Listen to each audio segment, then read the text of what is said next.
in the recent times, we're talking about a price hike, fuel price hike, and a disappointment voiced by the general public, as well as controversy surrounding the ruling party, as well as the cabinet and the minister in charge of the subject.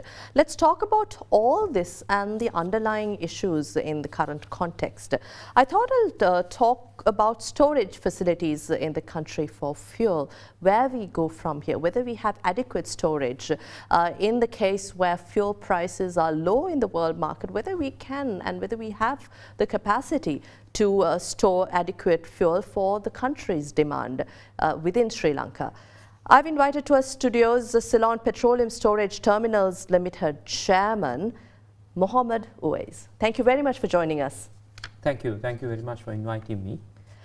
So, yes, about the current situation and storage facilities in the country. This is tonight's topic for Hyde Park.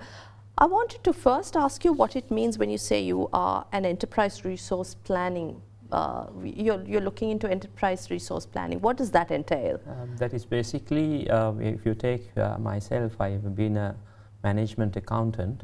Then when I was involved in management accounting, ERP services, you would have seen enterprise resource systems are there. If you take SAP, Oracle and some other systems like Microsoft systems are there. If you have diversified business interest, now for example, if you take your group, you have media, you have, you are into tea, you are into travel, and all these systems will be integrated into one system. So that if your managers or who are stewarding the organization will be able to look into the total picture in one screen. So that is what it's one of the world's biggest systems to run big organizations, such as in Sri Lanka, Nestle runs in ERP system, SAP. If you take Petroleum runs in SAP, even electricity boards, and if you take all the big company, Haley's, if you take Melstar Group, they runs on Oracle, like that. These are the systems. So I used to be an ERP consultant, and right. And presently you're with the Energy Ministry? Yes, presently I am the chairman and MD at Ceylon Petroleum Storage Terminal Limited. So we are the people who are responsible for the fuel, the moment fuel have been ordered, it will come to our harbour, our country, territory. Then from that point we need to do the checks and checking based on the parameters which has been given. Once those are confirmed, discharging into our terminals. From there we are stocking and keeping, and then delivering into the end customers of ours, such as petrol sheds and fuel, the the power stations and so on. You see. With the recent fuel price hike, the question of whether this was the right move at the right time, considering the situation that the country is in, the situation faced by the people, has been widely spoken about, question, and also we see a political tug of war. Also, that I will leave aside. I thought I'll talk to you about the subject itself. In your opinion, before we proceed, was this needed? There are two things, commodity price hike isn't a good topic when it comes to people, no matter what, whether it is fuel, it can be something else. But as a company, if you see, fuel price in the world market day by day going up. So the moment it goes up beyond certain level, as a company, as CPC or we as our sector, we need to look into our profitability of the organization. Otherwise, if you're not for the profitability, at least to keep the break-even point get going. So there was a time where it is going beyond, we were making losses, then there was a debate, we need to increase the price.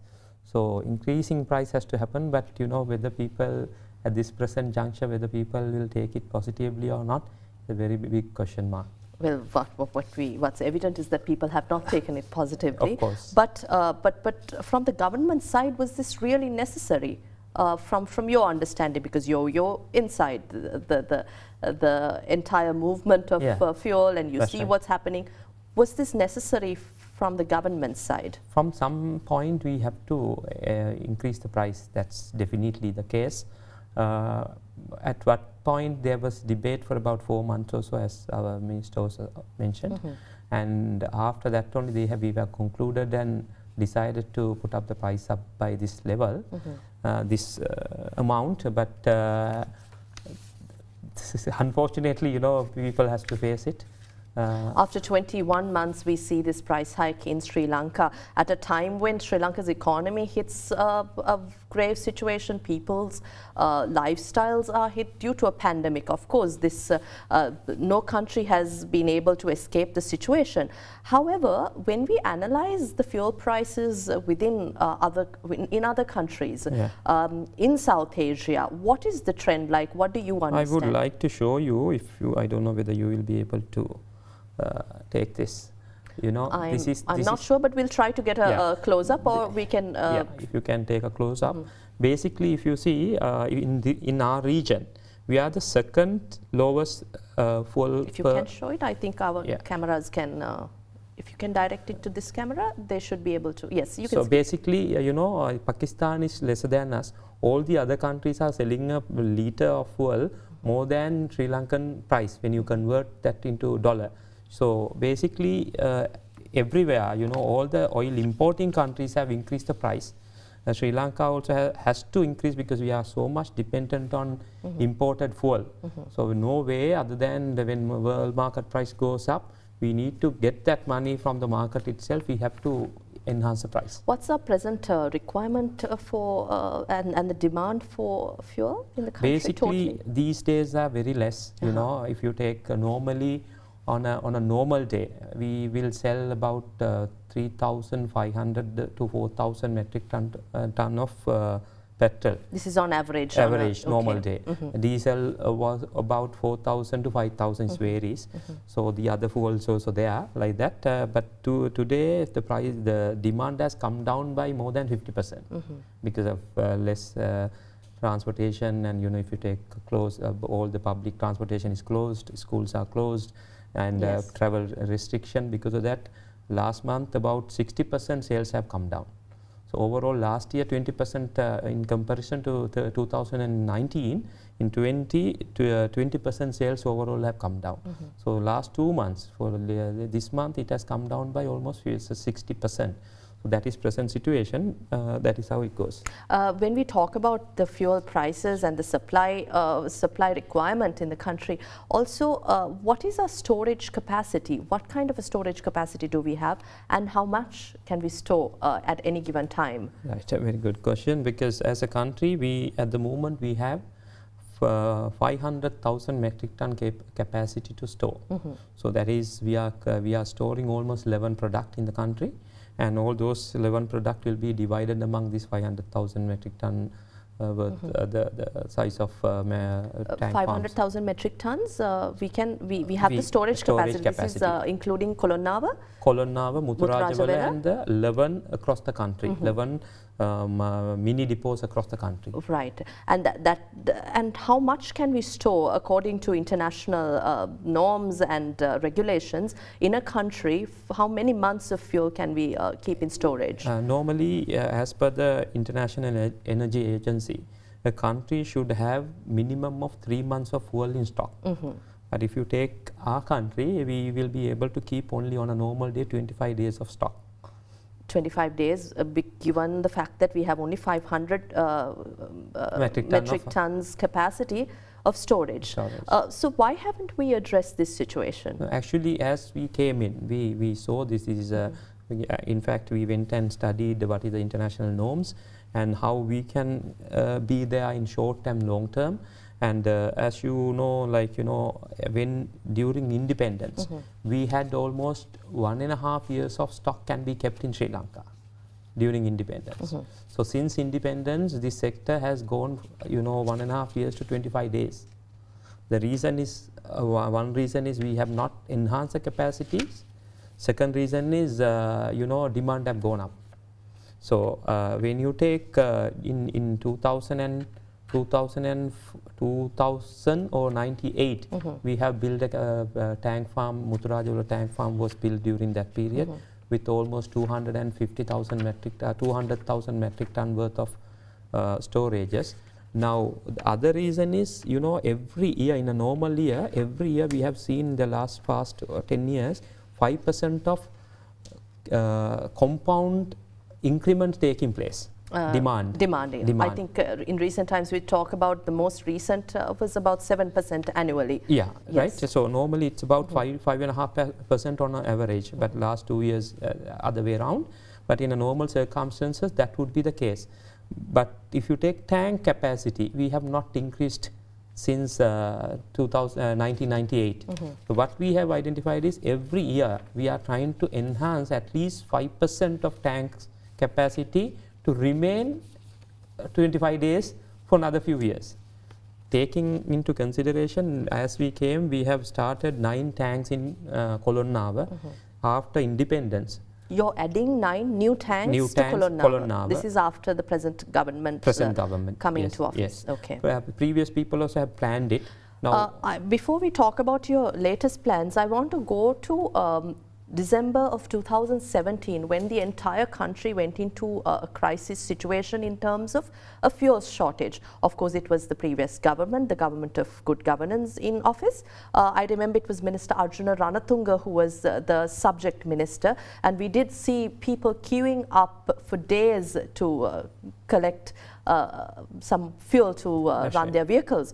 But we also do remember that there was a groundbreaking ceremony for a new terminal and there was funds allocated. But what happened to this storage facility afterwards? Have you any understanding or idea about it? No, not really actually. I don't go into the past too much, but I always focused on present and the future. But there were funds allocated. There were also a groundbreaking ceremony for a new facility. Right. Do you know? Where was it? And actually, in Kolonnava, they also have planned for about few tanks to be built. Those tanks were not taken place during their time. As we came, we speed up the process. Now the tanks are under construction. So by another 1.5 years, those tanks will be in operation. And apart from that, we have got permission from our board to build another new 3 tanks, about 10,000 metric ton size tanks in Muthurajavala. So that brings us to 9 tanks. 12. Okay. We'll take a short break, but I'd like to speak more on that and return to speak a little about the Trincomalee oil tank farm also, once we return after this short break.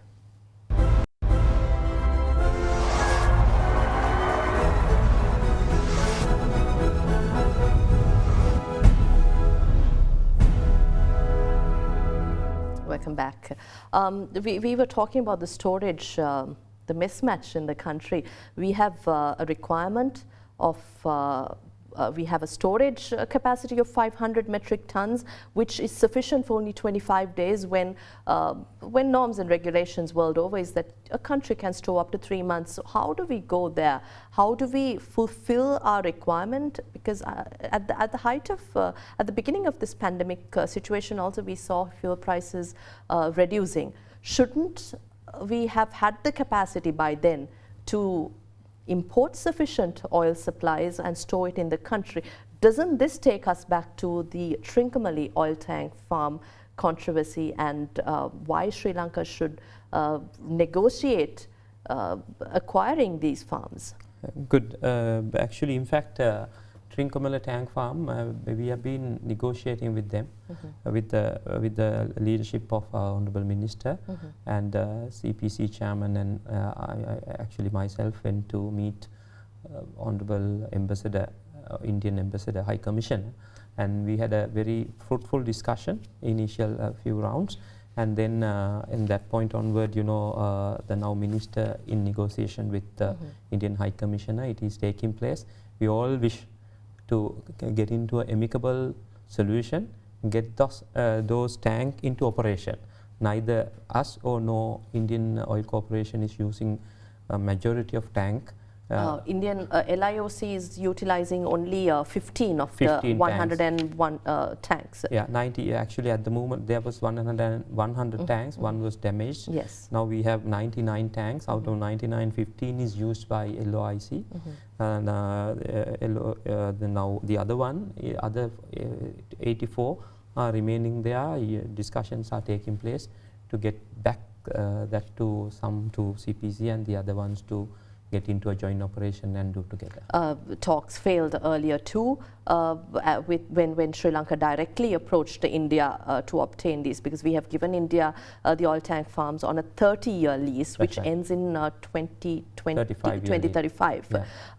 But we're trying to acquire the underutilized, unutilized tanks. But what is the government of Sri Lanka? What are you all proposing to India through the Indian High Commission? In fact, we had a brainstorming session with the ministry staff and CPC and us together. During that discussion, what we decided was to take about 4 tanks to CPC, basically to us. We will be handling it, and all the other 60 tanks. We were having a plan to have a joint operation together with Indian Oil Corporation and CPC, Sri Lankan Petroleum Corporation, to build that as a common facility to cater into the bunkering facilities of this region. So that is what the discussion which we were visible of. After that, discussions are going on with my Honourable Minister. Going back to the 3 months of storage that we can have as a country, how much more storage capacity do we need other than what we have in Muthurajavala and Kolonnawa for up to 25 days? Now at the moment we have 25 days. We have to get there for about 3 months. Yes. So to get 3 months, actually if you take, basically we have to triple the capacity. You see, then that how are we going to get there? So what, as I told you earlier, we are building another 9 tanks in Kolonnawa installation, another 3 tanks in Muthurajavala installation. Apart from that, we have requested we are going to purchase 25 acres of land in Muthurajavala adjoining our tank farm itself. For that also our team have done a pre-feasibility, and we are planning to put up another 20 tanks. Yet it might not be sufficient. The tanks in Trincomalee, the 84 tanks, how much storage capacity can we manage there? Yeah, per tank about 10,000 metric ton on average. We can store in Trinco farm. Which means we will cover that requirement if we obtain. Okay. Yes, that's right. So are these talks forthcoming? Does it look, according to discussions so far, how do you see the Indian side's response to Sri Lanka's request? As per Minister, because he said it's in a very good level at the moment, we should be able to get at least 24 initially, then we can take it forward from there onward. Right. Coming back to the work that the Cpstl is doing with the addition of new facilities to the country's storage capacity, you said 12 you all have earmarked? Yes. And there is also Muthurajavala and additional land extent taken. How much of funding and what kind of a plan do you have here? Because we are talking about ad hoc constructions which government after government we see these don't continuing, there's no continuation. But how do you ensure that what we spoke about in 2017, I think you say you haven't heard about this oil tank, this capacity that was spoken about in 2017 December. I think this must be the same tank that we are referring in Kolonnawa. You must be referring to. So that is now we have started work, and within 1.5 years it will be in operation. Right. So then other one is like as a plan, we are planning to purchase another 100 acres in Hambantota, another 100 acres in Trinco to build further tanks. That is our long-term plan. But what from my perspective, what I'm trying to do is make it reality. We are now going on and doing 9 tanks out of 12. 9 tanks is work done. Out of 9, 25% of the work is done. Other one almost 10% is done. Other 6. So then from our perspective, what we see is 65% of the oil consumption is taking place in the Western Province. So even if we put up huge tank farm in south and the north, we need to have something in the middle. So in Kolonnawa, we don't have any chance of expanding because this is all commercialized, the cosmopolitan city. Now the people are there. We can't do any expansion. If you take Muthurajawala, still we have space. So out of which we are taking 25 acres to expand. I think my plan is to acquire the land and then to come up with an investment plan as to how we are going to invest invest to build the tanks. So that yet to come. We are planning whether are we going to raise our own fund, or is it going to be organic, or otherwise whether we are going to go out to market and borrow and do it, or otherwise what are the other ways of building. Because end of the day, our focus should be, our aim should be to have within another 2-3 years minimum of 60 days tanks in the country. Otherwise, as you rightly said, during Honorable Anuja Ranatunga's period, shipment was little delay and we had a shortage of fuel in the country. That is because we wait until the storage comes down to about half, then only we make the ask ship to come and discharge in Sri Lanka.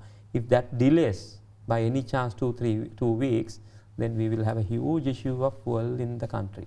I think this is something we've seen through governments. All governments have failed to ensure that Sri Lanka's adequate fuel storage capacity, the shortage was addressed, even the present government or the previous government. But you're talking about the new additions that are in the pipeline, but those will be ready in January, is it? You said by January next year, early next year, there will be... end of next year. End of next year, okay. Because we all can plan. There were a lot of plans to build this, because if you see aspiration of our forefathers, when we wrote all the companies into government, we nationalized the petroleum industry. They wanted our country to be the petroleum hub. Whereas Singapore, they didn't even have 1 month of storage at that time. Fujairah, Dubai, they also didn't have fuel. They are not fuel producing countries. But both those countries from either side risen up to the level where the Singapore is almost, we are buying 75% of the fuel from Singapore and another 25% from Fujairah. So whereas we had at that time enough capacity and the storage capacity, we would have risen above all of them if we would have put our word into action. Whenever there is a shortage, I think the promise of new storage facilities or the question of the Trincomalee oil tank farms always arises. But then when other issues prop up, we forget about this. But will this also be the same? You're promising new facilities and you promise that you were sure that it will be ready by end next year. Does this mean, like previous times, we will forget about all this and this will not be ready? I don't want to promise what I can't do. Basically, these already started. If you would have seen, that was shown in the TV also. With the presence of Honorable Minister, we have started work. Then God, without any problem, by end of next year, it will be in operation. First 9 tanks. Other 3 tanks we need to go for the tender process and award. That will be also within 3 months. We are planning to award the tender. So these 12 definitely will take place. And apart from that, 25 acres of land acquiring, that's also taking place now. Initial estimate was given by the Land Reclamation Board, saying that 2.5 billion we have to pay. Right. So our board, I informed the board also very keen. So hopefully by end of next month, they will give us the final offer. With that, we will acquire that. In that plan, I have a plan of 20, but I won't tell you when are we going to do it. But that settles the question of the oil storage, the new additions. But that doesn't solve the people's problem. The problem for another 1.5 years at least until these storage facilities will be ready, because we understand that globally they predict fuel prices to rise given the pandemic situation as economies recover once the pandemic situation eases. what sort of, is it a formula that you propose, or do you propose that the government take or manage the bulk of the burden of the fuel price hike? What do you suggest in your understanding? Based on the reading that we have studied, fuel price will vary day by day, as you know.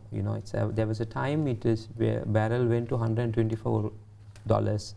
During that time, government bear the biggest portion, and people, the government having a tax on top of this total cost. But tax portion came down. But in this present situation also, they have reduced the tax also, and then beyond certain level, they have increased the price. But as a nation, what we should do is, we should go for a hedging.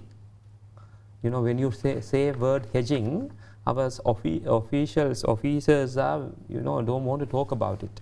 But unfortunately, one mistake that we made, just because of one mistake that we made, always, you make mistake, people make mistake, but you have to learn and come up with a strategy to benefit the nation and the people of the country. We should go for hedging. During, for example, if you take 2020 April, price went down to $20 per barrel. Today $75, $76. During that time, if you would have gone for hedging with the, they call it cap and the floor, or the cap and the collar. Last time we have only gone with the cap. So when price went down, we lost. Because of that reason, we don't want to take any risk. We should, as a country, as a nation, as a government, we need to encourage people to take calculated risk. If you would have now, when it was $25, if you would have gone for if it is up to 30 and 75, we would have had some benefit, you see. So this is what our country has to look for: new ways, new means, take challenges, take risk, calculated risk. The people would have been benefited. Unfortunately, once we took a decision, it went wrong. Since then, no one want to talk about it. Because even if we build 3 months of storage, for example, during April price went down to 20, we maximum can hold only 3 months of storage. But if you go hedging, you can go for the way that, as long as you want to go for. So this is what, we have to, this is not one decision, this is a culmination of decisions that we need to sit together and decide as a nation. Whichever government come, the people will not to sit together and make decisions. I think authorities, those in charge, have to come together. Is there adequate possibility, or are you all heard? Now you have an opinion here which sounds great to the entire country, but in sharing these with the decision makers, those who are in charge, how do you all work through these? Because at the end of the day, these decisions have to be taken at the top, and your opinion, your views have to be shared with them.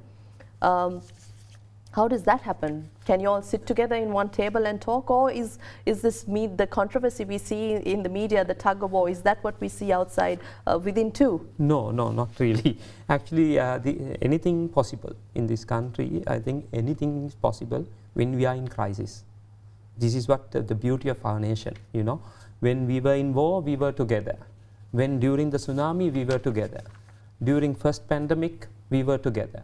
The moment we divide, people will suffer. Our motherland will suffer. This is what I'm saying, we have to be together to fight against anything is possible. But your views are heard? Yes, always my views are heard. I always share my views. Before I share, I make sure that I have done thorough study. So not by myself, because my friends who studied with me, most of them are working in some the world's best banks in Dubai and all. I speak to them, I get their opinion, then we study ourselves, and then only I propose something.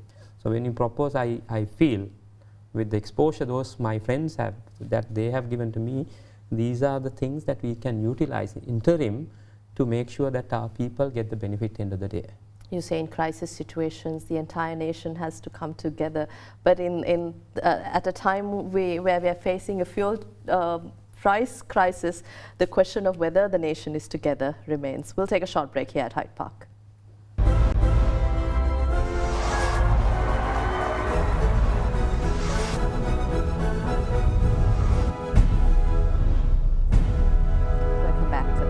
Before we proceed with the final segment of our questions at Hyde Park, I thought I'd go back to something I mentioned about the Minister Arjuna Ranatunga's period. I think the proposal, the groundbreaking ceremony was in 2018, early 2018, to construct the facility within 18 months. So I suppose this is what you're working on too? Yes. Okay.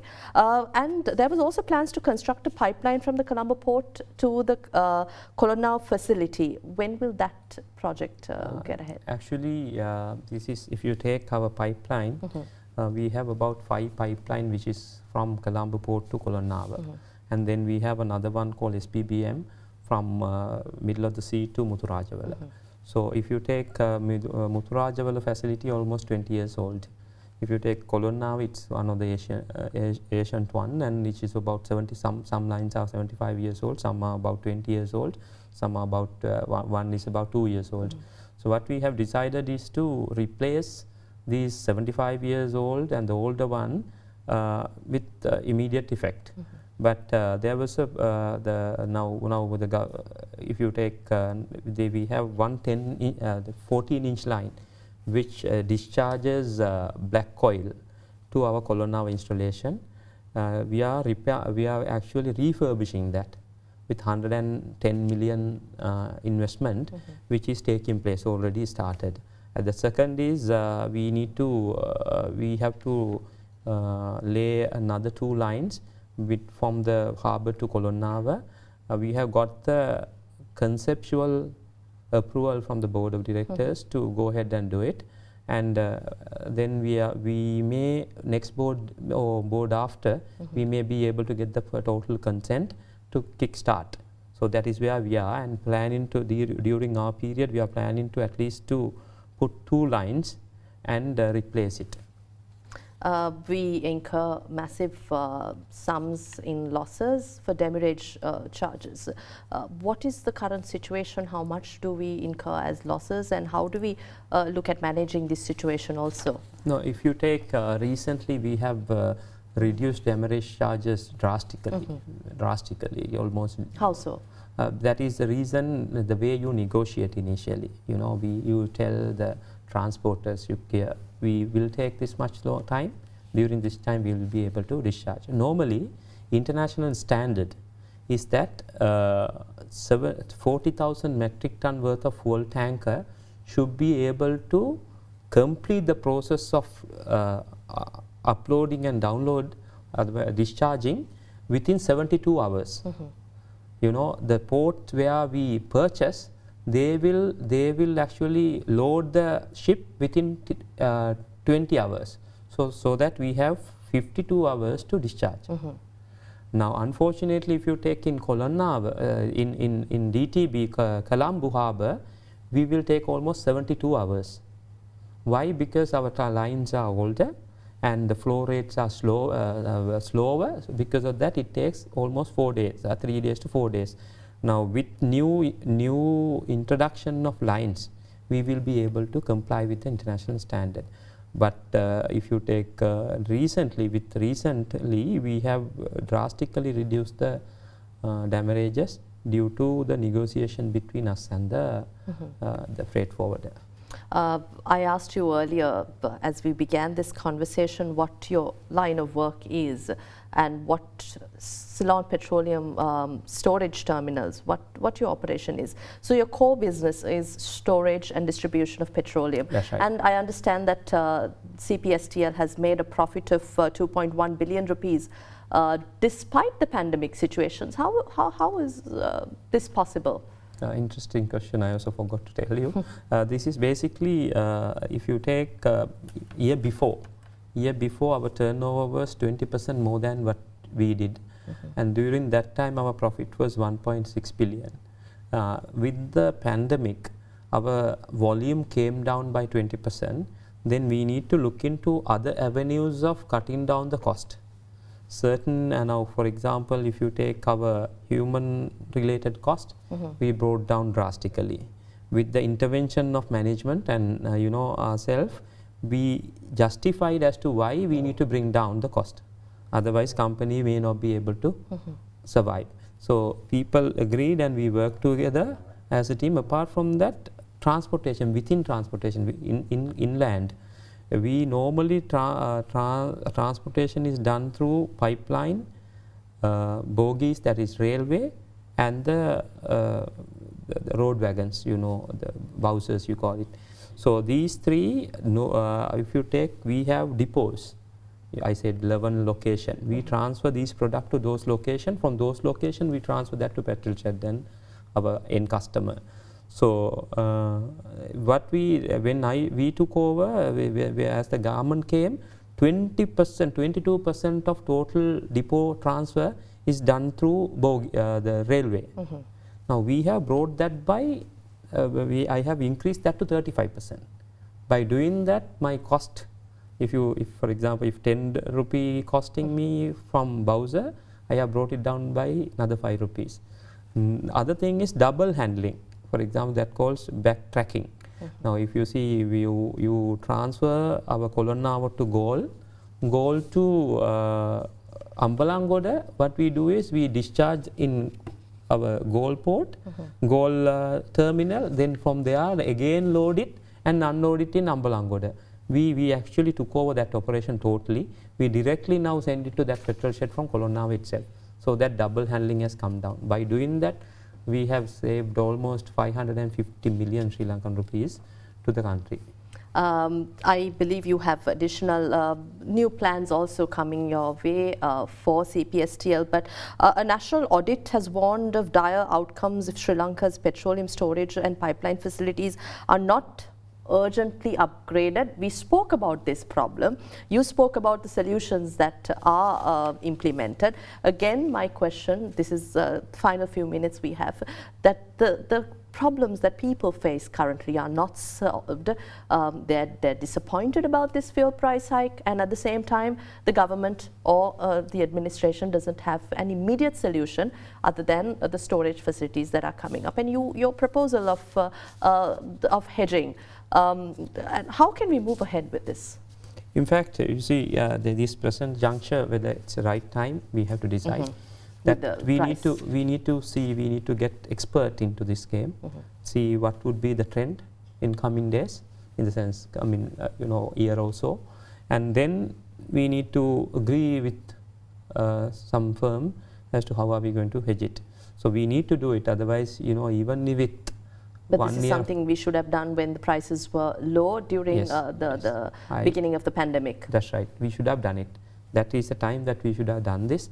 Then country would have been benefited. There is win-win. There should be win-win. We thought it will go down to $10 or $15. We waiting until the last bit. But I always believe you have to create an the environment where you win, I win.